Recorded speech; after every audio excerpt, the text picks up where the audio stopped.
దేవునికి స్తోత్రములు. సహోదరులందరికీ యేసుక్రీస్తు నామములో హృదయపూర్వక వందనములు. ఓకే అండి, మనం ప్రార్థన చేసుకుని వాక్య భాగంలోనికి వెళ్ళిపోదాం. ప్రార్థన. మమ్మల్ని మిక్కిలిగా ప్రేమించిన మా ప్రియ పరలోకపు తండ్రి, మీ ఘనమైన ఉన్నతమైన మహోన్నతమైన నామానికి కృతజ్ఞతాస్తుతులు స్తోత్రాలు చెల్లిస్తున్నాం. అవును దేవా, ఇప్పటి వరకు మీ కృపాసనంలో మమ్మల్ని భద్రపరిచి కాచి కాపాడిన విధంగా మీకే కృతజ్ఞతాస్తుతులు స్తోత్రాలు.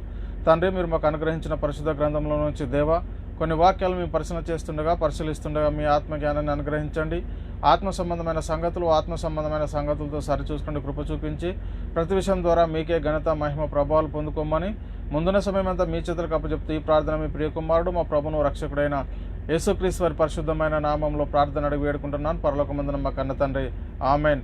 ప్రభువునందు ప్రియ పరిశుద్ధ దేవుని కుమారులారా, దేవుని కుమార్తెలారా, మీ అందరికీ మన ప్రభును రక్షకుడైన యేసుక్రీస్తు వారి పరిశుద్ధమైన నామంలో వందనములు, శుభములు. మనందరి ఆత్మల కన్నతని అయిన దేవాది దేవునికి కృతజ్ఞతాస్తుతులు స్తోత్రములు. సహోదరులమైనటువంటి మనం ఒకరికొకరు వందనములు చెల్లించుకోవాలి. తండ్రి అయిన దేవునికి కృతజ్ఞతాస్తుతులు స్తోత్రములు చెల్లించాలి. మరి అదేవిధంగా ఫేస్బుక్ లైవ్ ద్వారా కానీ యూట్యూబ్ ఛానల్ ద్వారా వీక్షిస్తున్న నా ఆత్మీయ సహోదరులందరికీ మళ్ళొకసారి యేసుక్రీస్తు నామములో హృదయపూర్వక వందనములు. తండ్రి అయిన దేవునికి కృతజ్ఞతాస్తుతులు స్తోత్రములు. సహోదరులారా, మరి అందరూ ఆనందంగా సంతోషంగా ఉన్నారా? ఎందుకు మనము ఆనందంగా సంతోషంగా ఉండాలి అని అంటే ప్రియులారా, ఇప్పుడు మనం ఎక్కడ చేరి ఉన్నామండి? మన ఆత్మను కన్న తండ్రి సన్నిధిలో ఉన్నాం. కాబట్టి మనం ఎలా ఉండాలట? అనుదినము మరి ఆనందంగా సంతోషంగా మరి దేవుని సన్నిధిలో గడిపేటటువంటి కృప దేవుడు మనకు అనుగ్రహించాడు. అందును బట్టి దేవునికి కృతజ్ఞతాస్తుతులు స్తోత్రాలు చెల్లిస్తున్నాం. దేవునికి స్తోత్రములు. ప్రియులారా, మనం ప్రతి శుక్రవారము మరి డిప్లొమా థియాలజీ క్లాసులు అంటే డిటిహెచ్ సర్టిఫికేట్ ఆఫ్ థియాలజీ క్లాసులు నేర్చుకుంటున్నాము. మరి గత క్లాసులో మనం 16వ క్లాసు నేర్చుకున్నాము. మరి ఈరోజు మరి 16వది. గత క్లాసులో 15 నేర్చుకున్నాము. ఈరోజు 16వ క్లాసు. ఈ 16వ క్లాసు ఏమిటి అని మనం ఒకసారి పరిశీలిస్తే ప్రియులారా, ఈ 16వ క్లాసు మనము సాతాను తంత్రములు అనేటువంటి అంశాన్ని గురించి మనం నేర్చుకుందాం. అయితే ఇది 2 భాగాలు ఉంటుంది. మొదటి భాగం ఈరోజు నేర్చుకుని మరి రెండో భాగము మళ్ళొచ్చే వారం కూడా నేర్చుకోవడానికి ప్రయత్నం చేద్దాం. అయితే ప్రియులారా, మొదట మనం పరిశీలన చేసుకుంటే ఈ సాతాను తంత్రములు అంటే సాతాను గురించి మనం ఎందుకు తెలుసుకోవాలి అని మొట్టమొదట మనల్ని మనం ఒకసారి పరిశీలన చేసుకుంటే ప్రియులారా, మనము దేవుని గురించి ఎంతైతే తెలుసుకుంటున్నామో మనం అపవాది గురించి కూడా మనం అంతే తెలుసుకోవాలి. ఎందుకంటే అపవాది ఏం చేస్తాడంటే వాడు దొంగ, వాడు దోచుకునేవాడు, వాడు సత్యమందు నిలిచేటటువంటి వాడు కాదు. కాబట్టి ప్రియులారా, వాడు ఏం చేస్తూ ఉంటాడంటే మనల్ని దేవుని ఎడలో ఉన్నటువంటి సరళత నుండి, పవిత్రత నుండి ఎట్లనే తప్పించాలని వాని ప్రయత్నాలు వాడు చేస్తూ ఉంటాడు. అందుకే ప్రియులారా, వాడి తంత్రముల చేత మనల్ని మరి లోపరుచుకునేటటువంటి పరిస్థితి ఉంటుంది. అందుకే ప్రియులారా, మనం మొదట చాలా జాగ్రత్తగా మనం పరిశీలన చేసుకోవాల్సినటువంటి అవసరం ఎంత ఉంది. ఎందుకంటే దేవుని ప్రజలైనటువంటి ఒకనాటి దేవుని ప్రజలైనటువంటి ఆదమవ్వలను వారి దగ్గరికి వెళ్ళి వారు దేవుని యొక్క కుమారులు కాకుండా మరి దేవుని సన్నిధిలో నుండి తొలగిపోయేటట్టు వారిని భ్రష్టులుగా చేసేటటువంటి పరిస్థితి అపవాది ఆ రోజు చేశాడు. కాబట్టి పిల్లలు మనం చాలా జాగ్రత్తగా మనము పరిశీలన చేసుకోవాలి. ఎందుకంటే ఈ అపవాది మనతో ఉన్నట్టే ఉంటాడు. మనకు తెలియకుండానే మరి మనల్ని దేవుని నుండి దూరపరిచేటటువంటి పరిస్థితి చేస్తూ ఉంటాడు. మనకు అన్నీ అనుకూలంగా మాట్లాడినట్టే అనిపిస్తూ ఉంటుంది. కానీ వాడు ఏం చేస్తూ ఉంటాడంటే మనల్ని దేవుని యొద్ద నుండి దూరపరిచేటటువంటి పరిస్థితి ఉంటుంది. కాబట్టి ప్రియులారా, మనం చాలా జాగ్రత్తగా మనం పరిశీలన చేసుకోవాలి. ఎందుకంటే మనము దేవుని సన్నిధిలో ఉన్నటువంటి మనల్ని మరి దేవుని సన్నిధిలో ఉండకుండా చేసేటటువంటి పరిస్థితి అపవాది గడి చేస్తూ ఉంటాడు. కాబట్టి మనము చాలా జాగ్రత్తగా మనం పరిశీలన చేసుకొని మరి అపవాది తంత్రాలను మనము గుర్తెరగాలి. ఎందుకు అంటే ప్రియులారా, చాలా జాగ్రత్త. అయితే ఇక్కడ మనం పరిశీలన చేసుకుంటే పౌలు గారు కూడా కొరింథీ సంఘాన్ని హెచ్చరిస్తూ ఉన్నాడు. ఏంటి అంటే ఎందుకు కొరింథీ సంఘంతో మాట్లాడుతూ ఉన్నాడు అని ఇక్కడ మనం పరిశీలన చేస్తే అపొస్తలుడైన పౌలు గారు కొరింథీయులకు రాసిన 2వ పత్రిక 2వ అధ్యాయం 11వ వచనంలో మనం పరిశీలన చేస్తే, నేనేమైనాను క్షమించుంటే సాతాను మనల్ని మోసపరచకుండానట్లు మీ నిమిత్తము క్రీస్తు సమూహమందు క్షమించి ఉన్నాను. సాతాను తంత్రములు మనము ఎరుగని వారము కాము అంటాడు. సాతాను తంత్రములు మనము ఎరుగని వారము కాము అంటే మనకు తెలుసు వాడి యొక్క తంత్రాలు ఎలాంటివి మనకు తెలుసు అని చెప్తున్నటువంటి మాటలు మనం ఇక్కడ చూస్తూ ఉన్నాం. సాతాను తంత్రములు మనము ఎరగని వారము కాము. మన జీవితము యొక్క యుద్ధము కూడి ఉన్నది. ఇక్కడ మనం పరిశీలన చేసుకుంటే మన విశ్వాస జీవితం అనేది ఎలా ఉందట? మన విశ్వాస జీవితం ఒక యుద్ధంతో కూడి ఉన్నటువంటి పరిస్థితి మనకు కనబడుతూ ఉంది. మన విరోధి కనిపించేవాడు కాదు కనుక వాడు కంటికి కనిపించేవాడు కాదు. ఎందుకంటే మనము పోరాడున్నది శరీరాలతో కాదు, ప్రధానులతోనూ అధికారులతోనూ ప్రస్తుత అంధకారములాగు నాదులతోనూ ఆకాశమందున్న దురాత్మ సమూహంతో మనం పోరాడుతున్నాం అనేటువంటి విషయాన్ని మనం మొట్టమొదట గ్రహించుకోవాలి. ఎందుకంటే ఇక్కడ ఎందుకు చెప్తుండో పౌలు గారు, నేను సాతాను తంత్రములు మనము ఎరగని వారము కాము అంటే, ఎందుకంటే ప్రియులారా మన విశ్వాస జీవితము ఎక్కడ ఉందట, ఒక యుద్ధ రంగంలో ఉన్నటువంటి పరిస్థితి.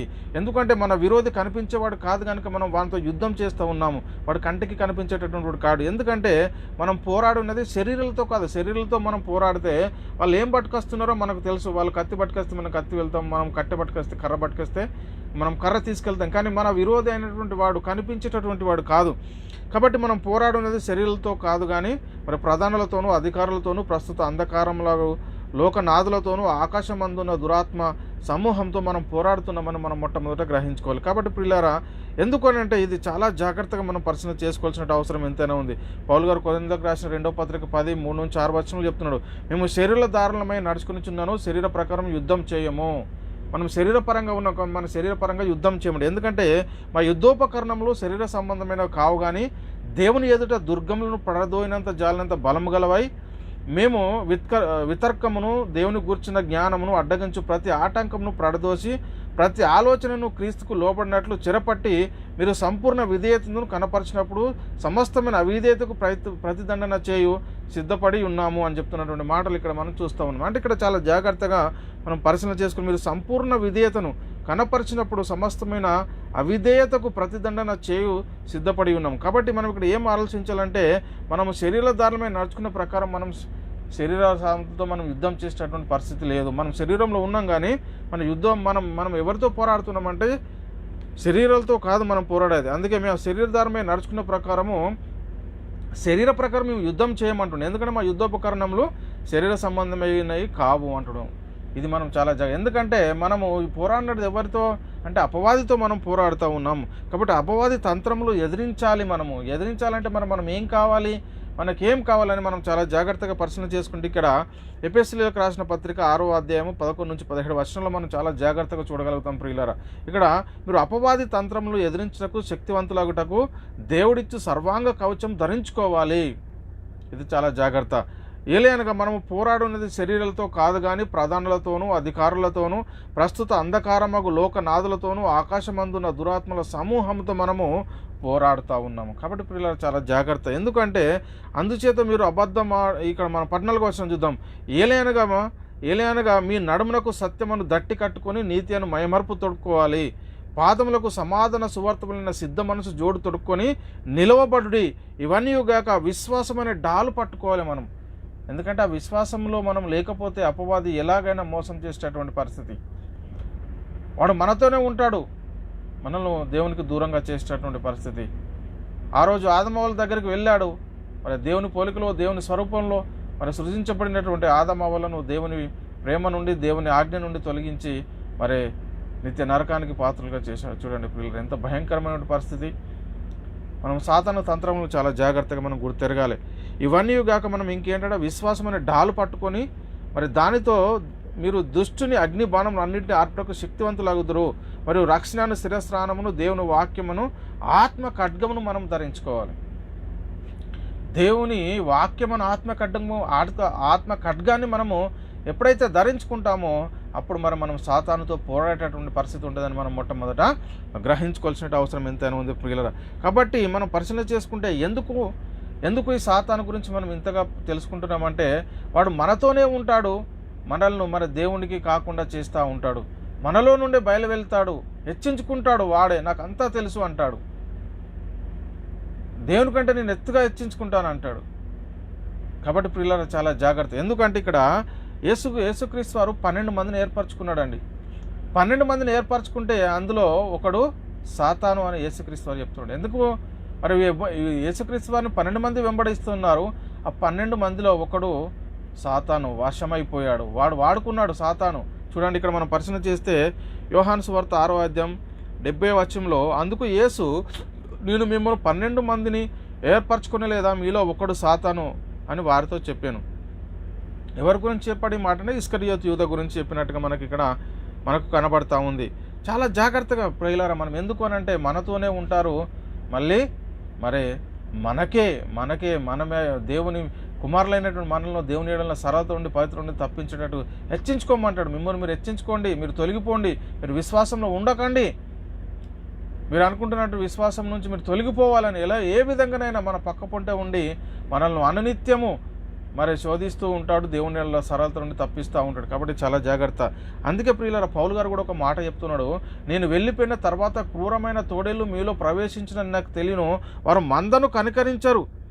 చూడండి, క్రూరమైన తోడేళ్ళు అంటే మీదికి ఎలా ఉన్నారట, గొర్రెల స్వభావమే ఉంది కానీ లోపల క్రూరమైన తోడేళ్ళు. ఇక్కడ చూద్దాం చూడండి, అపోస్తుల కార్యంలో 20వ అధ్యాయం 29-30 వచనాలు మనం పరిశీలన చేస్తే, నేను వెళ్ళిపోయిన తర్వాత క్రూరమైన తోడేళ్ళు మీలో ప్రవేశించినని నాకు తెలియను, వారు మందను కనికరింపరు, మరియు శిష్యులను తమ వెంట ఈడ్చుకొని పోవాలని వంకర మాటలు పలుకు మనుషులు మీలో నుండి బయలుదేరదురు.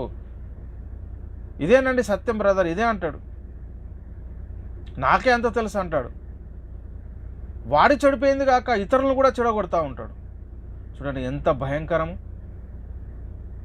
మనతో సహవాసం చేస్తున్నట్టే ఉంటాడు, కానీ వాని ఆలోచన అంతా యేసుక్రీస్తుతోనే ఉంటున్నాడు, యేసుక్రీస్తుతోనే తిరుగుతూ ఉన్నాడు. కానీ ఇస్కరియోతు యూదా ఆలోచన ఎలా ఉంది ఒకసారి ఆలోచన చేయండి. అలాంటి పరిస్థితుల్ని సాతాను వాడుకుంటాడు.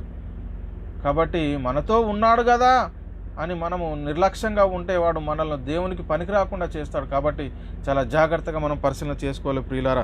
ఇంకా మనకు దేవుని యందు ఆసక్తి ఉంటే సరిపోదండి. ఆ ఆసక్తి ఎలా ఉండాలట, జ్ఞానానుసారంగా ఉండాలి. ఆసక్తి మనకు ఉన్నటువంటి ఆసక్తి దేవుని జ్ఞానానుసారంగా ఉండాలి, అంతే తప్ప ఎవరో ఏదో చెప్పారు అని దాని గురించి మనం ఆలోచించకూడదు. ఇక్కడ మనం పరిశీలన చేస్తే పౌలు గారు అదే చెప్తూ మరి బాధపడుతూ ఉన్నాడు. ఎందుకు అంటే ఇక్కడ రోమిలకు రాసిన పత్రిక 10వ అధ్యాయము 1-3 వచనం మనం పరిశీలిస్తే ప్రియులారా, సహోదరులారా, ఇశ్రాయేలీలు రక్షణ పొందవలనని నా హృదయాభిలాషయు వారి నిమిత్తము వారి విషయమే నేను దేవునికి చేయు ప్రార్థన అయి ఉన్నవి అని చెప్పి, వారు దేవుని యందు ఆసక్తి గలవారని వారి గురించి సాక్ష్యం ఇచ్చుచున్నాను. అయినా వారి ఆసక్తి జ్ఞానానుసారమైనది కాదు. వారు దేవుని గురించి వారికి ఆసక్తి ఉంది, కానీ ఆసక్తి ఎలాంటిది కాదట, జ్ఞానానుసారమైనది కాదు, లేఖనానుసారమైనది కాదు అని చెప్తున్నటువంటి మాట మనం చూస్తూ ఉన్నాం.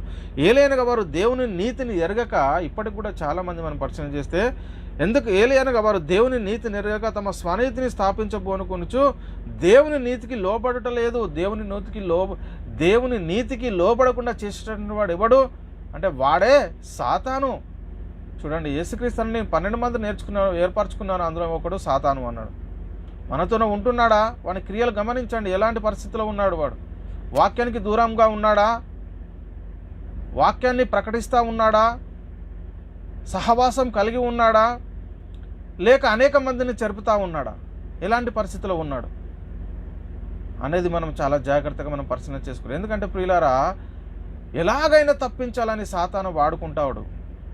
కాబట్టి మనతోనే ఉన్నాడు కదా అని మనం ఎప్పుడు కూడా నిర్లక్ష్యంగా ఉంటే, ఎలాగైతే ప్రియులారా మరి ఆదమవలను తప్పించాడో, ఎలాగైతే యేసుక్రీస్తు వారిని ఇస్కరియోతుతో పట్టించాడో, సాతాను వారిని వాడుకున్నాడు. అవను వాడుకొని ఆదామును చెరిపాడు, ఇక్కడ ఇస్కరియోతును వాడుకొని యేసుక్రీస్తు వారిని అప్పగించాడు. కాబట్టి మనం చాలా జాగ్రత్తగా మనం పరిశీలన చేయాలి. మనతోనే ఉన్నాడు అనుకుంటాము, కానీ వాడు ఏం చేస్తూ ఉంటాడంటే మనల్ని దేవునికి కానీ భ్రష్టులుగా చేసేటటువంటి పరిస్థితి ఉంటుంది. చాలా జాగ్రత్తగా మనం పరిశీలన చేయాలి. ఇంకా మనం పరిశీలన చేస్తే పిల్లలు, సాతాను తానే వెలుగుదూత వేషం ధరించుకుంటాడు, మన పరిచారకులకు నీతి పరిచారకుల వేషం ధరింపజేస్తాడు. ఇదే నీతి అండి బ్రదర్, నాకు అంత తెలుసండి అంటాడు. కానీ వాడు ఎలా ఉంటాడట, ఇక్కడ చెప్తా ఉన్నాడు, కొరింథీయులకు రాసిన 2వ పత్రిక 11వ అధ్యాయం 14వ వచనంలో, ఏలైనగా అట్టివారు క్రీస్తు యొక్క అపోస్తుల వేషం ధరించుకున్న వారే అపోస్తుల వేషం ధరించుకున్న వారై ఉండి దొంగ అపోస్తులను మోసగాండ్రకు పనివారై ఉన్నారు. ఎవరట వీళ్ళు? ఎలాంటి పరిస్థితుల్లో ఉన్నారట అండి? ఏలైనగా అట్టివారు క్రీస్తు యొక్క అపోస్తుల వేషము ధరించుకునేటటువంటి వాడు వేషం ధరించుకుంటాడు, మనతోనే ఉంటాడు అంటాడు, మీతోనే పనిచేస్తా అంటాడు. కానీ వాని హృదయ ఆలోచన ఎలా ఉంటుంది ఒకసారి ఆలోచన చేయండి. అందుకే చెప్తున్నాడు, ఇక ఏలైనగా అట్టివారు క్రీస్తు యొక్క అపోస్తుల వేషం ధరించుకునే వారై ఉండి దొంగ అపోస్తులను మోసగాండ్రకు పనివారై ఉన్నారు. ఇది ఆశ్చర్యం కాదట, సాతాను తానే వెలుగుదూత వేషం ధరించుకొని ఉన్నాడు గనక వాని పరిచారకులకు నీతి పరిచారకుల వేషం ధరించుకొనుట గొప్ప సంగతి కాదు, వారి క్రియల చొప్పున వారికి అంతం కలుగును అంటాడు. చూడండి, వాని పరిచారకులకు ఏం చేశాడట, వాడు వెలుగుదూత వేషం వేసుకున్నాడు, మీదికి గొర్రె చర్మం వేసుకున్నాడు, కానీ లోపల క్రూరమైన తోడేలు. వాడు మందను కనకరించాడు, వాడు నరకానికి తీసుకెళ్ళేటటువంటి పరిస్థితి ఉంటుంది. చాలా జాగ్రత్త ప్రియులారా. ఎందుకంటే సాతాను ఏం చేస్తారంటే, సాతాను మన హృదయంలో ఉన్నటువంటి వాక్యాన్ని ఎత్తుకెళ్తాడండి. వాడు మొదట వాక్యాన్ని ఎత్తుకెళ్తాడు. సాతాను మనకు ఏమి చెప్తాడు అంటే, సాతాను అబద్ధం చెప్తాడు, మరే భిన్నమైన బోధ చెప్తా ఉంటాడు. ఈ సహోదరుని మీద నుంచి ఆ సహోదరునికి, ఆ సహోదరుని మీద ఈ సహోదరునికి చెప్తూ వాళ్ళు విశ్వాసం లేని భ్రష్టులుగా చేస్తాడండి. వాడు ఉన్నటువంటి విశ్వాసాన్ని కోల్పోయేటట్టు చేస్తాడు. వాడు మన ముందునే తిరుగుతూ ఉంటాడు. చాలా జాగ్రత్త. వాడు ఏం చేస్తూ ఉన్నాడని వాని క్రియలు మనం ఎరగాలి. లేకపోతే చాలా జాగ్రత్త ప్రియులారా. ఎందుకంటే సాతాను మనతో దేవుని నీతిని అతిక్రమింపజేస్తాడు. నిన్ను హెచ్చించుకునేలాగా చెప్తాడు. నువ్వు హెచ్చించుకో, నువ్వు తప్ప ఎవరు లేరు, ఇక హెచ్చించుకో, నువ్వు అందరు నీ మాటే వినాలి అని చెబుతూ ఎదుటివారిని చెరుపుతూ ఎదుటివారిని విశ్వాసంలో ఉన్న వారిని హెచ్చించుకునేలాగా చేసి వాడు ఏం చేస్తాడు, వారిని విశ్వాసంలో లేకుండా భ్రష్టులుగా చేసేటటువంటి పరిస్థితి. కాబట్టి ఒకసారి ఆలోచన చేయండి ప్రియులారా, ఎలాంటి పరిస్థితిలో ఉన్నాను, సాతాను తంత్రాలు మనం గుర్తించగలుగుతా ఉన్నామా లేదా అనేది మొట్టమొదట మనల్ని మనమే పరిశీలన చేసుకోవాలి ప్రియులారా.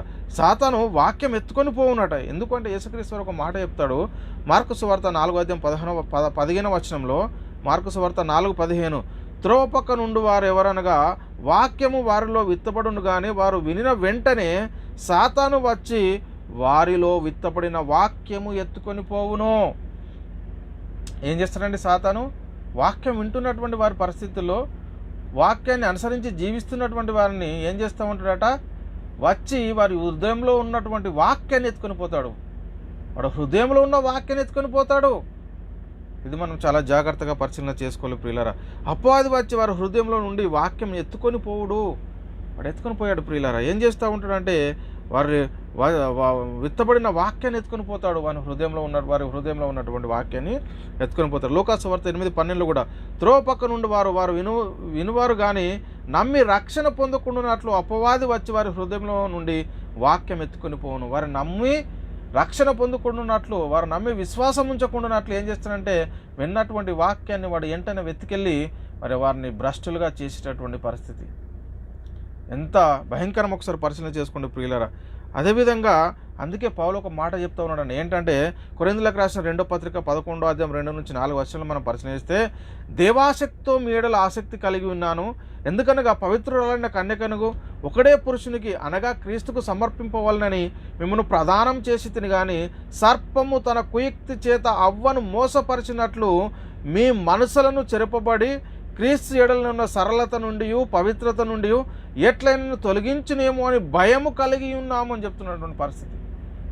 నేను పవిత్రురాలైన కన్యకగా ఒకటే పురుషునికి మిమ్మల్ని ప్రదానం చేస్తే క్రీస్తుకు, కానీ ఎందుకు మళ్ళీ భయపడతా ఉన్నాడు పౌలు అంటే ఆదాము గురించి అవ్వను గురించి ఇక్కడ చెప్తున్నాడు మాట. మనం ఏలే అనగా ఇక్కడ చెప్తున్నాడు చూడండి, సర్పము తన కుయుక్తి చేత అవ్వను మోసపరిచినట్లు మీ మనసులను చెరపబడి క్రీస్తు యెడల ఉన్న సరళత నుండి పవిత్రత నుండి ఎట్లయినా తొలగించునేమో. చూడండి ఎంత ఆడు ఏం చేశాడండి, సర్పము అవ్వను మోసం చేశాడు. అవ్వ ద్వారా పండు తినిపించి దేవుని ఆజ్ఞనే అతిక్రమింపలాగా చేశాడు. దేవుని సన్నిధిలో నుండి వెళ్ళగొట్టేలాగా చేశాడు. ఈరోజు వింటున్నటువంటి వాక్యం వింటున్న ప్రియ సహోదరుడు ఆలోచన చేయండి. నీ పక్క పొంటే ఉంటూ నిన్ను హెచ్చించుకునేలాగా చేస్తూ నువ్వు తప్ప ఏం లేదని చెప్తూ నిన్ను దేవునిలో లేని భ్రష్టులుగా చేస్తూ ఉన్నాడా, లేక విశ్వాస జీవితంలో కొనసాగించేవాడుగా చేస్తూ ఉన్నాడా ఏంటి అని ఒకసారి పరిశీలన చేసుకోవాలి. చాలా జాగ్రత్త ప్రియులారా. ఎందుకంటే మనం చాలా జాగ్రత్తగా మనం పరిశీలన చేయాలి. సాతాను ఆదమవల హృదయంలో ఉన్న వాక్యం ఏం చేశాడండి, దొంగిలించాడు. వాడు దొంగ. అదేవిధంగా నీవు హృదయంలో విత్తబడుతున్నటువంటి వాక్యాన్ని నువ్వు నమ్మకుండా వాడు ఎత్తుకొని పోతాడు. వాడి పనే అది. దేవుని యొక్క సరళత నుండి పవిత్రతను తప్పిస్తాడు. అందుకే సర్పం మీరు చావనే చావరని ఎంత సులువుగా చెప్పాడండి. ఏలైనగా మీరు వాటిని తిని దినమున మీ కన్నులు తెరవబడతాయి అంటాడు. వారికి కన్నులు లేవా అంటే మనోనేత్రాలు మూసుకుపోయి ఈలోక సంబంధమైనటువంటి నేత్రాలు తెరవబడతాయి. ఆయనకి అదే కావాలి. దేవుని ఏడల్లో ఉన్న సరళత నుండి, పవిత్రత నుండి తప్పించాలి, దేవుని సన్నిధిలో నుండి బయటకు వెళ్ళగొట్టాలి. అదే వాని ఆలోచన. అందుకే వాడు ఏం చేశాడు, ఈ పండు ఏలేనగా మీరు వాటిని తినమున మీ కన్నులు తెరవబడిననియు మీరు మంచి చెడులను ఎరిగిన వారై దేవతల వలె ఉందిరు అని దేవునికి తెలియని స్త్రీతో చెప్పాడు. దేవుని కుమారులుగా ఉన్నటువంటి వారిని దేవతలుగా చూపించాడు, వారిని హెచ్చించుకునేలాగా చేశాడు. కాబట్టి ఆజ్ఞ అతిక్రమించేలాగా పురికొలిపాడు. వారి హృదయంలో ఉన్నటువంటి దేవుని ఆజ్ఞను దొంగిలించాడు. వాని భ్రష్ట మనసు అందులో పెట్టి ఏం చేశాడండి, ఆ పండు తినేలాగా చేశాడు. ఇది చాలా జాగ్రత్తగా మనం పరిశీలన చేసుకోవాలి. ఈ మాటలు ఆదికాండము 3:1-6 మనకు కనబడతా ఉంటాయి. కాబట్టి ప్రియులారా, సాతాను అబద్ధం ఆడినప్పుడు తన స్వభావం అనుసరించి మాట్లాడతాడు. వాడు ఏ మాట మాట్లాడినా ఏం చేస్తాడు అంటే వాని స్వభావాన్ని చూపిస్తూ ఉంటాడు. ఇక్కడ మనం పరిశీలన చేస్తే యోహాను సువార్త 8:44 మీరు మీ యేసుక్రీస్తు వారు ఈ మాట చెప్తా ఉన్నారండి. మీరు మీ తండ్రి యొక్క అపవాది సంబంధులు. ఎవరితో చెప్తున్నాడు ఈ మాట? ఒకప్పుడు ఇశ్రాయేలుతో సాతాను బోధకు ఎవరైతే లోబడిపోయారో వారి గురించి చెప్తా ఉన్నాడు. మీరు మీ తండ్రి యొక్క అపవాది సంబంధులు, మీ తండ్రి దురాశలను నెరవేర్చగోరుచున్నారు. ఆది నుండి వాడు నరహంతకుడై ఉండి సత్యమందు నిలిచినవాడు కాదు, వాని యందు సత్యమే లేదు. వాడు అబద్ధం ఆడినప్పుడు తన స్వభావం అనుసరించి మాట్లాడును. వాడు అబద్ధికుడును, అబద్ధమునకు జనకుడు.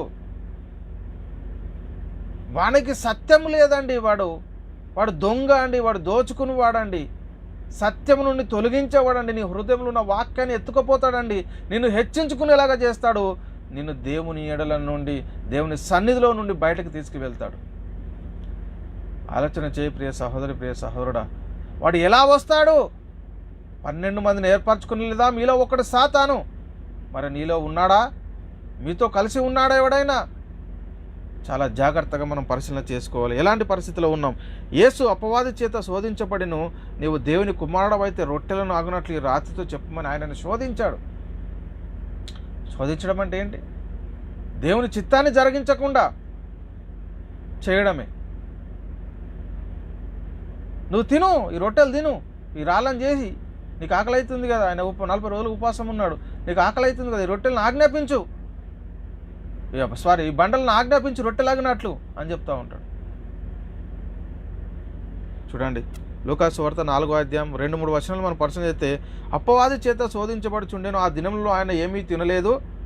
అవి తీరిన తర్వాత ఆయన ఆకలి కొనగా, అపవాది నీవు దేవుని కుమారుడు అయితే రొట్టె ఆగినట్లు ఈ రాతితో చెప్పమని ఆయనతో చెప్పాను. చూడండి, శోధిస్తూ ఉన్నాడు. రొట్టెలను, ఈ బండలను రొట్టెలుగా చేసుకుని తిను, రొట్టె ఆగినట్లు బండను ఆజ్ఞాపించు అంటున్నాడు. దేవుని శోధించు.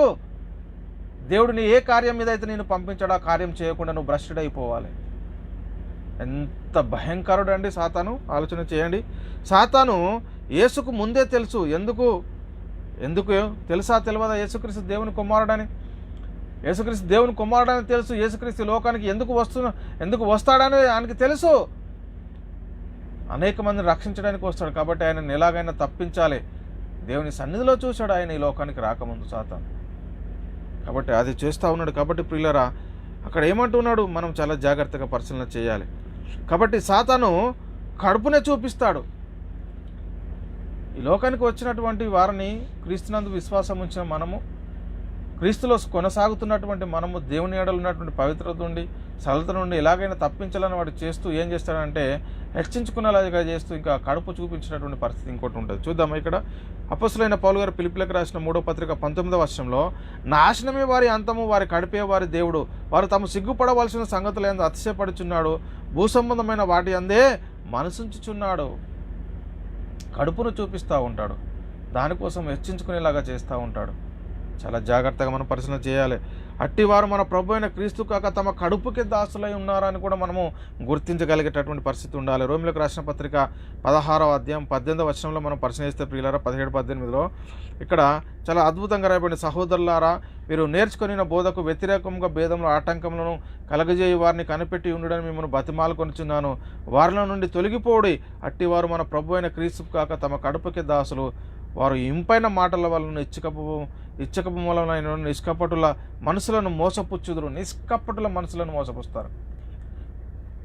ఇలాగే జరుగుతుందండి ఈరోజు సాతాను సంఘంలో. అదే చేస్తూ ఉన్నాడు. నిష్కపటులైనటువంటి వారిని దేవుని సహవాసం చేసేవారిని, దేవునితో సహవాసం చేసేవారిని, దేవుని పనిలో ఉన్నవారిని ఏం చేస్తూ ఉన్నాడు అంటే వాడు నిష్కపటుల మనసులను చెరుపుతూ ఉన్నాడు. ప్రియుల హెచ్చించుకునేలాగా చేస్తూ ఉన్నాడు. వారిని హెచ్చించుకొని వెళ్ళిపో, దేవుని సన్నిధిలో నుండి వెళ్ళిపో. ఆ రోజు ఆదమవలను ఎలాగైతే ఆజ్ఞని అతిక్రమింపలాగా చేసి దేవుని సన్నిధిలో నుండి, దేవుని సహవాసం నుండి ఎలాగైతే వెళ్ళగొట్టాడో ఇప్పుడు కూడా అనేక మందిని అలాగే చేస్తున్నాడు.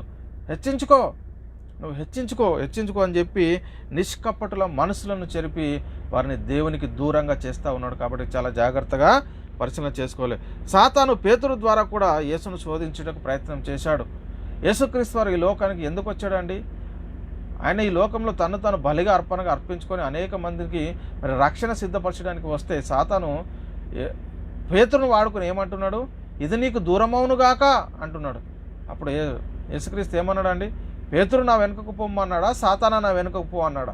ఇక్కడ మనం పరిశీలన చేద్దాం ప్రియులారా. మత్తయి సువార్త 16వ అధ్యాయం 21 నుంచి 23 వర్షాలు మనం పరిశీలన చేస్తే ఇక్కడ అప్పటి నుండి తాను యెరూషలేమునకు వెళ్ళి పెద్దల చేతను, ప్రధానుల చేతను, శాస్త్రుల చేతను అనేక హింసలు పొంది చంపబడి 3వ దినమున లేచుట అగత్యమని యేసు చెప్పాను. పేతురు ఆయన చేయి పట్టుకొని, ప్రభువా అది నీకు దూరమవునుగాక, అదెన్నడూ నీకు కలగకుండునుగాక అని ఆయనను గద్దింపసాగాను.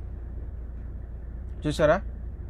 ఆయన వచ్చాడు, శాస్త్రులకు పరిశీలకు నీ పెద్దల చేత అప్పగింపబడతాను, మళ్ళా నేను సిలువ వేయబడతాను. ఏమంటాడు? శాస్త్రుల చేత హింసలు పొంది చంపబడి 3వ దినమున లేస్తే అగత్యమని యేసు తన శిష్యులతో చెప్తా ఉంటే పేతురు ఆయన చేయి పట్టుకొని, ప్రభు అది నీకు దూరమవునుగా, అదెన్నడూను కలగదని ఆయనను గద్దింపసాగాను. చూడండి, అదెన్నడికి కలగకూడదు, నీకు నువ్వు అనేక మందికి రక్షణ సిద్ధపరచకూడదు, నేను వెళ్ళే నరకానికి అందరూ రావాలని చెప్తున్నటువంటి పరిస్థితి. ఆయన అయితే ఇక్కడ చెప్తున్నాడు 23వ వచనం, అయితే ఆయన పేతురు వైపు తిరిగి, సాతానా నా వెనుకకు పో, నీవు నాకు అభ్యంతర కారణమై ఉన్నావు, నీవు మనుషుల సంగతులని తలంచున్నావు కానీ దేవుని సంగతులను తలంపక ఉన్నావు అని పేతురుతో చెప్పాను. మనుషుల సంగతులను కాదు, నువ్వు దేవుని సంగతులను ఆలోచన చేయి, నువ్వు నాకు అభ్యంతరకరంగా ఉన్నావు, వెనుకకు పో అన్నాడు. కాబట్టి పేతురును కూడా వాడుకున్నాడు 12 మందిలో ఒక సమయంలో. చూసారా? ఇస్కరియోతు యూదను వాడుకున్నాడు, లాస్ట్ వరకు భ్రష్టులుగా చేశాడు. ఒక సమయంలో మరి యేసుక్రీస్తు ప్రార్థనల చేతను, మరి శాస్త్రుల చేతను, పెద్దల చేతను హింసలు పొంది మరి చంపబడి 3వ దినం తిరిగి లేచి అగత్యం అని చెప్తా ఉంటే అది నీకు దూరం అవును కాక, అది ఎన్నడూ కలుగును కాక అంటాడు. అంటే పేతురును కూడా ఇక్కడ ఒకసారి వాడుకున్నాడు. కాబట్టి చాలా జాగ్రత్తగా మనం పరిశీలన చేయాలి. మరొక సందర్భంలో ఇస్కరియోతు యూదా ద్వారా సాతాను తన తంత్రములను బయలుపరిచాడు. మనసులో ఒకటి ఉన్నది మరొకటి చెప్పేలాగా, అంటే హృదయంలో ఒకటి ఉంటుంది, పైకి ఒకటి మాట్లాడేలాగా చేశాడు. ఎందుకు అనంటే ప్రియులారా, ఇక్కడ యేసుక్రీస్తు వారి భూస్థాపన నిమిత్తంగా ఇక్కడ జరుగుతున్నట్టు ఒక సందర్భాన్ని మనం పరిశీలన చేస్తే యోహాను సువార్త 12వ అధ్యాయం 2 నుంచి 6 వచనంలో, మార్తా ఉపచారం చేస్తున్న లాజరు ఆయనతో కూడా భోజనం కూర్చున్నప్పుడు వారిలో ఒకడు, అప్పుడు మరియా మిక్కిలి, ఇక్కడ చూడండి, వారిలో ఒకడు, 3వది, అప్పుడు మరియా మిక్కిలి విలువగల అచ్చ జట మాంస అత్తరు ఒక సేరున్నర ఎత్తు తీసుకొని యేసు పాదములకు పూసి తన వెంట్రుకలతో ఆయన పాదములు తుడుచును. ఇట్లు ఆ అత్తరు వాసనతో ఇల్లంతా నిండింది. ఆయన శిష్యులు ఒకడు అనగా ఆయనను అప్పగింపగానే ఉన్న ఇస్కరియోతు యూదా, ఈ అత్తరెందుకు 300 దినారములకు అమ్మి బీదలకు ఇయ్యవలెను? వాడు ఇలాగా చెప్పినది బీదల మీద శ్రద్ధ కలిగి కాదు కానీ వాడు దొంగే ఉండి తన దగ్గర ఉన్న డబ్బు సంచి, ఇక్కడ ఏం చేస్తాడు, నా దగ్గర ఏముందని డబ్బు సంచి ఉంది, తన దగ్గర ఉన్న డబ్బు సంచి ఇలా అందులో వేయబడినది దొంగిలించుచు వచ్చాను గనుక వాడు అలాగ చెప్పాను, ఎందుకు నువ్వు ఈ అత్తను ఎందుకు వేస్ట్ చేస్తున్నావు? 300 దినారాలకు అమ్మి బీదలకు ఇవ్వచ్చు కదా. ఆ బీదలకు ఇచ్చుడు అంటే ఏంటంటే డబ్బు సంచిలో వేస్తే ఆ డబ్బులో, ఆ సంచిలో ఉన్నటువంటి ఆ డబ్బుని నేను దొంగిలించు వచ్చాడు కాబట్టి వాడు దొంగ, కాబట్టి నేను దొంగిలించవచ్చు అనే ఆలోచనతోనే చెప్పాడు. కానీ వాడు యేసుక్రీస్తు మీద ప్రేమ కలిగి కాదు, బీదల మీద ప్రేమ కలిగి కూడా కాదు. ఇది చాలా జాగ్రత్తగా మనం పరిశీలన చేసుకోవాల్సిన అవసరం ఎంతైనా ఉంది ప్రియులారా. సాతాను తంత్రంలో కపటమైన ప్రేమ, ఇక్కడ యూదా యేసుక్రీస్తు విషయంలో కపట ప్రేమ చూపించాడా లేదా అనేది మనం చాలా జాగ్రత్తగా మనం పరిశీలన చేయాలి. ఆయనను అప్పగించేవాడు యూదా, నేనెవరిని ముద్దు పెట్టుకుందునో ఆయనే యేసు అని ఆయనను పట్టుకోరని ఆయనకు ఒక గుర్తు చెప్పాడు. కపట ప్రేమ చూపించాడు, వెళ్ళి ముద్దు పెట్టుకున్నాడు, ప్రేమిస్తున్నట్టుగా వెళ్ళాడు. కానీ వాడి ప్రేమ కపటమైనది. ఎందుకు అని అంటే వాడు అప్పగించడానికి వారికి ఒక గుర్తు పెట్టి నేను ముద్దు పెడుతున్న వాడే నేను ఎవరికైతే ముద్దు పెడతానో అతడే మరి యేసు అని చెప్పేటటువంటి పరిస్థితి. ఇక్కడ చూస్తే ప్రియులారా, మనం లేఖనం చూద్దాం చూడండి. మత్తయి సువార్త 26వ అధ్యాయం 47 నుంచి 50 వచనాలు. ఆయన ఇంకను మాట్లాడుచుండగా 12 మందిలో ఒకడు యూదా వచ్చెను. వానితో కూడా బహు జనసమూహం కత్తులు గుదియలు పట్టుకొని ప్రధాన యాజకుల యొద్ద నుండి ప్రజల యొద్ద నుండి వచ్చెను. ఆయనను అప్పగించేవాడు నేనెవరిని ముద్దు పెట్టుకుందునో ఆయనే యేసు, ఆయనను పట్టుకోండి వారికి గుర్తు చెప్పాడు. చూడండి, ఆ ముద్దు ఎలాంటి ముద్దు? కపటమైనది, ప్రేమతో పెట్టింది కాదు, అప్పచెప్పడానికి పెట్టింది. ఇది మనం చాలా జాగ్రత్తగా మనం పరిశీలన చేసుకోవాలి ప్రియులారా. జ్ఞానమని అబద్ధంగా చెప్పబడిన విపరీతవాదాలకు దూరంగా ఉండాలి. మనం చాలామంది మాకే అంత జ్ఞానం ఉందని చెప్తున్నటువంటి పరిస్థితిని మనం చూస్తూ ఉన్నాం. కానీ అది ఎలాంటిదట? ఇక్కడ తిమోతిని హెచ్చరిస్తున్నాడు పౌలు గారు. 1 తిమోతి 6వ అధ్యాయం 20వ వచనంలో, ఓ తిమోతి, నీకు అప్పగింపబడిన దానిని కాపాడి అపవిత్రమైన వట్టి మాటలకు జ్ఞానమని అబద్ధంగా చెప్పబడిన విపరీత వాదములకు దూరంగా ఉండు. మరి ఎవరినైనా నేను మోసపరుస్తూ ఉన్నారా? చాలా జాగ్రత్త. విపరీత వాదాలు పెట్టుకోవద్దు, దూరం వెళ్ళిపో అని చెప్తున్నాడు. వ్యర్థమైన మాటల వల్ల ఎవడును మిమ్మల్ని మోసపరచనీయకుడి. మాటలు మాట్లాడుతున్నాడా? వాడు సాతాను సంబంధి అయిపోయాడా? వాడిని తొలగిపో అంతే. కానీ వ్యర్థమైన వివాదాలు పెట్టుకోవద్దు. ఎందుకంటే ఆ వివాదాల ద్వారా నువ్వు కూడా దేవుని యెడల సరత్తు నుండి పవిత్ర నుండి నేను తప్పించాలని సాతాను చూస్తూ నిన్ను కూడా దేవుని పని చేయనీయకుండా మరి దేవునిలో లేని భ్రష్టుడు చేస్తూ ఉంటాడు. కాబట్టి మనము ఏం చేయాలట? వ్యర్థమైన మాటలను ఎవడిని మిమ్మల్ని మోసపరచకుండా చూసుకోవాలి అని చెప్తున్నాడు. ఇక్కడ ఎఫెసీయులకు రాసిన పత్రిక 5వ అధ్యాయం 6వ వచనంలో, వ్యర్థమైన మాటల వలన ఎవడిని మిమ్మల్ని మోసపరచనీయకుడి, ఇట్టి క్రియల వలన దేవుని ఉగ్రత అవిధేయుల మీదకి వచ్చును. అర్థమైందండి? చాలా జాగ్రత్త. కాబట్టి ప్రియులారా, ఇంకా వంకర మాటలు పలుకు మనుషులు మీలో నుండి బయలుదేరుతారు. మనతోనే ఉంటాడు, మన మాటలు ఎలా ఉంటాయంట? వంకర మాటలు అని చెప్తా ఉన్నాడు. ఇక్కడ అపొస్తలుల కార్యంలో 20వ అధ్యాయం 29-30లో, నేను వెళ్ళిపోయిన తర్వాత క్రూరమైన తోడేళ్ళు మీలో ప్రవేశించినని నాకు తెలియను, వారు మందను కనకరింపరు మరియు శిష్యులను తమ వెంట ఈడ్చుకుని పోవాలని వంకర మాటలు పలుకు మనుషులు మీలో నుండే మరి బయలు వెళ్ళేటటువంటి పరిస్థితి ఉంటుంది. జాగ్రత్త ప్రియులారా. అందుకే సాతాను ఎవరిని వాడుకుంటాడు అంటే, సత్యంను నమ్మక దుర్నీతి యందు ఎవరైతే అభిలాష గల వారై ఉంటారో వారినే సాతాను వాడుకుంటాడు ప్రియులారా, వారిని వాడుకుంటారు. అపొస్తలుడైన పౌలు గారు తెస్సలోనికలకు రాసిన 2వ పత్రిక 2వ అధ్యాయం 10వ వచనంలో, నశించున్న వారు తాము రక్షింపబడుటకై సత్యమైన ప్రేమను అవలంబింపకపోయిరి గనుక వారి రాక అబద్ధ విషయమైన సమస్త బలముతోనూ నానా విధములైన సూచక క్రియలతోనూ మహత్కార్యములతోనూ దుర్నీతిని పుట్టించు సమస్త మోసంతోనూ నశించున్న వారిలో సాతాను కనపరచు బలమును అనుసరించుటే ఉండును అంటే, దుర్నీతిని పుట్టించు సమస్త మోసము. చాలా జాగ్రత్తగా మన పరిచయం. అందుచేత సత్యంను నమ్మక దుర్నీతి అందు అభిలాష గల వారందరూ శిక్ష పొందుటకై అబద్ధంను నమ్మునట్లు మోసం చేసే శక్తికి దేవుడు వారిని అప్పగించుచున్నాడు. కాబట్టి పిల్లలు చాలా జాగ్రత్త. దేవుని కాపుదల లేకపోతే ఏం జరుగుతుందండి? దేవుని కాపుదల లేకపోతే సాతాను మోసం చేసే శక్తి, సాతాను మోసం చేస్తూ ఉంటాడు మనల్ని. దేవుని కాపుదల లేకపోతే, దేవుని కాపుదల లేకపోతే మోసం చేసే శక్తి నిన్ను ఆవరిస్తుంది, నిన్ను పట్టిస్తుంది, నిన్ను పీడిస్తుంది, నిన్ను నిత్య నరకానికి, సత్యం నుండి తొలగించి నిత్య నరకానికి తీసుకువెళ్ళిపోతూ ఉంది. కనుక ప్రియులారా, మన పరిస్థితి ఎలా ఉంది? సత్యానికి లోబడుచున్నామా, అసత్యానికి లోబడుతున్నామా, మనం ఎక్కడ ఉన్నాము అనేది ఒకసారి మనల్ని మనమే పరిశీలన చేసుకోవాలి. ఆదాము కాలం నుండి మనం చూసుకుంటే సాతాను ఏ రీతిగా మనల్ని మోసం చేస్తున్నాడో, కడుపు చూపిస్తున్నాడు. మరి కడిపేవారి దేవుడు ఆదమవ్వలకు కడపే చూపించాడు. స్త్రీ వృక్షం ఆహారమునకు మంచిదియో కన్నులకు అందమునియో వివేకంనిచ్చు రమ్యమై ఉండదు చూచినప్పుడు ఆమె దాని ఫలంలో కొన్ని తీసుకొని తనతో పాటు తన భర్తకిచ్చను, అతడు కూడా తిన్నాడు. ఇద్దరు దేవునికి భ్రష్టులైపోయారు, దేవుని ఆజ్ఞ నుండి తొలగిపోయేటట్టు చేశాడు సాతాను. అలాగే ప్రియులారా, యేసుక్రీస్తు 40 దినములు ఉపవాసం ఉండి ఆకలి కొనగా వారి దగ్గరికి సాతాను వచ్చి ఏం చేశాడంటే, ఈ రాళ్లను రొట్టెలుగా చేసుకొని తిను అని మరి అక్కడ సాతాను దేవుని కుమారుడు అయితే నువ్వేం చేయమంటున్నాడు? ఈ రాళ్ళను రొట్టెలుగా చేసుకొని తినని శోధించాడు. యేసుతో దేవుణ్ణి శోధించుటకు అలా అన్నాడు. కాబట్టి ప్రియులారా, పేతురు ద్వారా కూడా యేసుక్రీస్తు దగ్గరికి వచ్చాడు. నేను తండ్రి చిత్తాన్ని నెరవేర్చబోతున్నానంటే యేసుక్రీస్తు చెప్తా ఉంటే సాతాను పేతురు ద్వారా యేసుతో చెప్తుండే, ఇది ఎన్నడూ నీకు దూరం అవును, ఇది నీకు ఎన్నడూ కలగకుండా కాక, ఇది నీకు దూరం అవును కాక అని చెప్తున్నటువంటి పరిస్థితిని గద్దించసాగాడట. ఇంకా పేతురు ఆయన చేయి పట్టుకొని, ప్రభువా ఇది నీకు దూరమవును గాక, ఇది ఎన్నడూ నీకు కలగదని ఆయనను గద్దింపసాగని, నువ్వు సిలువ ఎక్కకూడదు, నువ్వు శ్రమ పడవద్దు, నువ్వు చనిపోవద్దు, నువ్వు తిరిగి మూడవ దినంలో తిరిగి లేవద్దు, నువ్వు భ్రష్టుడైపో, నువ్వు తండ్రి చిత్తాన్ని జరిగించవద్దు. ఎందుకు సాతాను ఇవన్నీ చేసుకుంటూ వచ్చాడు అంటే తండ్రి చిత్తాన్ని జరిగించకుండా. చూశారండి, ఆదాం కాలం నుండి ఇప్పటి వరకు కూడా వాడు ఏం చేస్తూ ఉన్నాడంటే దేవుని ఎడల సరళత నుండి పవిత్రుని ఎట్లయినా తప్పించాలి. అందుకే మనం పోరాడున్నది శరీరాలతో కాదు అట, దురాత్మ శక్తులు అంటే సాతానుతో మనం పోరాడుతూ ఉన్నాం. కాబట్టి పిల్లలు చాలా జాగ్రత్తగా మనం పరిశీలించారు. కాబట్టి మరణంను నిరార్థకం చేసి జీవంను అక్షయతను సువార్త వల్ల వెలుగులోనికి తేవాలి అని యేసుక్రీస్తు ప్రయత్నం చేస్తూ ఉంటే అది నువ్వు తేవద్దు అని సాతాను చేస్తూ ఉన్నాడు. మరి యేసుక్రీస్తు ప్రార్థన చేశాడు ఏమని? తండ్రి సాధ్యమైతే ఈ గిన్నె నా యొద్ద నుండి తొలగిపోనేమో, ఆయన నా ఇష్ట ప్రకారం కాదు నీ చిత్త ప్రకారమే కానిమని ప్రార్థించాడు ఆయన. నీ చిత్తాన్ని నెరవేర్చడానికి నేను వచ్చానన్నాడు. యేసుక్రీస్తు సాతాను తంత్రములు గుర్తించగలిగాడు. సాతాను నా వెనుకకు పో అన్నాడు. వంకర మాటలు పలుకు మనుషులు మన దగ్గర నుండే వచ్చేస్తారు. కాబట్టి చాలా జాగ్రత్తగా మనం పరిశీలన చేయాలి. సాతాను తానే వెలుగుదూత వేషం ధరించుకొనిచున్నాడు, మన పరిచారకులకు నీతి పరిచారకుల వేషం ధరింపజేశాడు. ఇది ఆశ్చర్యం కాదు.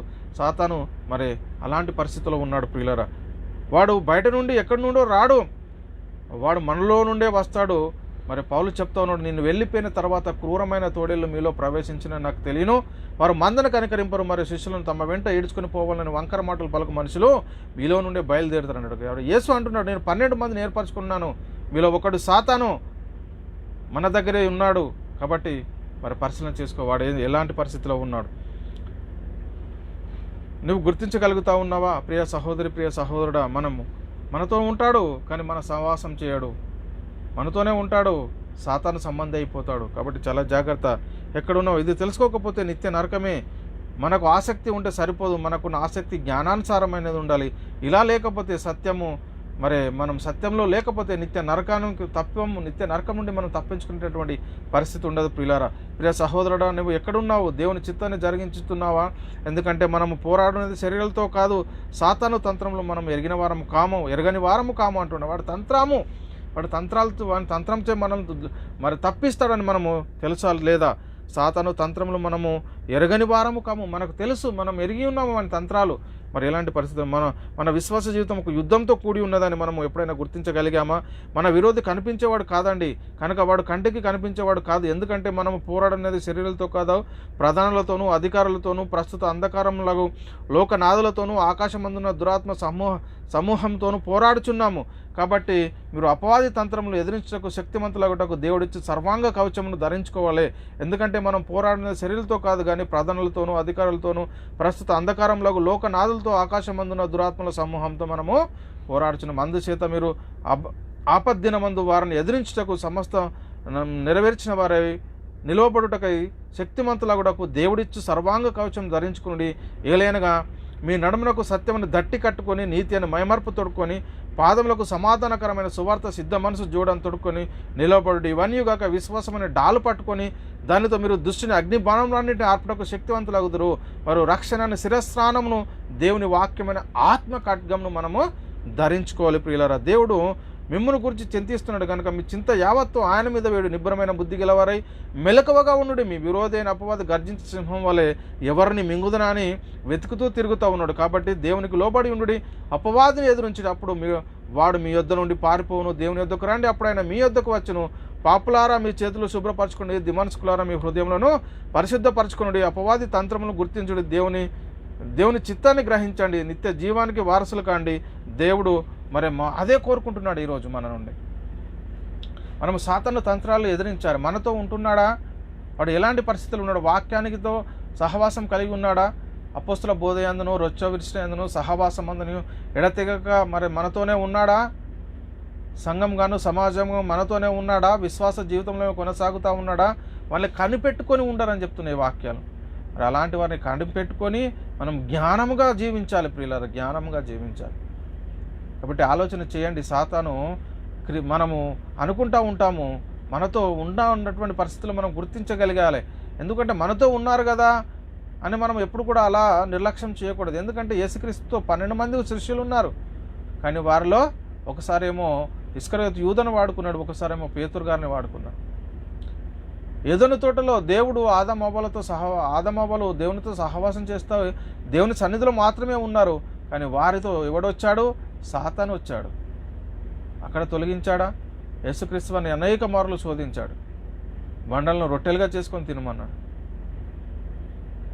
చూడండి, నువ్వు రక్షణ సిద్ధపరచకూడదు, నువ్వు ఆ జీవం రక్షిత సువార్త వలన వెలుగులోనికి తేయకూడదు అని ఆటంకపరుస్తున్నాడు. అదేవిధంగా ఈరోజు కూడా ఎవరైతే సత్యంలో ఉన్నారో వారిని కూడా తొలగించాలని మరి వాడు వాడుకుంటున్నాడు. కాబట్టి గ్రహించండి, వాడి మాటలు గ్రహించండి, వాని బోధ గ్రహించండి, వాడు ఎలాంటి పరిస్థితిలో ఉన్నాడని మీరు ఆలోచన చేసి అర్థం చేసుకుని సత్యాన్ని గ్రహించి మనం మెలకువగా ఉండాలి. ఎందుకంటే వాక్యమును శిరస్త్రాణము వాక్యమును ఆత్మ ఖడ్గాన్ని మనం ధరించుకొని మరి దుష్టుని అగ్ని బాణాలను ఆర్పటకు మనం శక్తి కలిగి ఉండాలని మరి కోరుకుంటాను. కాబట్టి ప్రియులారా, మనం చాలా జాగ్రత్తగా ఈ క్లాస్ నేర్చుకున్నాం.